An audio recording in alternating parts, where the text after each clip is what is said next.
याला औंढा नागनाथ का बरं म्हणतात?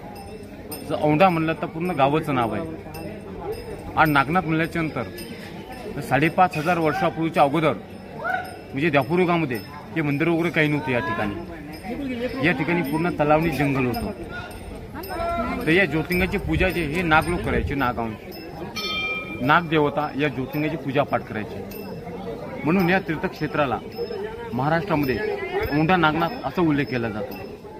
ज्यामध्ये भारतामध्ये 12 ज्योतिर्लिंग आहेत. त्याच्यामध्ये हे 8व्या स्थानावर होते. नागेश्वम दारुकावने. तर नागेश्वम दारुकावने का बरं म्हणतात? तर नागेश म्हटलं ते ज्योतिर्लिंगाचं नाव आहे आणि ते दारुक म्हणलं ते एक दैत्य होता, दानव.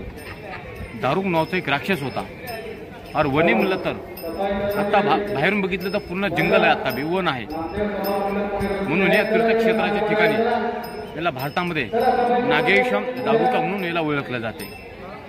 या मंदिराचा मुख्य इतिहास तुम्ही ऐकला असाल.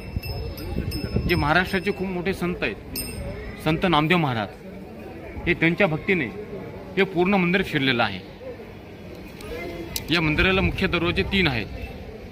पहिले जे मुख्य दरवाजा पश्चिम दिशेचा आहे, दुसरं जे आहे दक्षिण दिशेचं आहे आणि तिसरं जे उत्तर दिशेचं.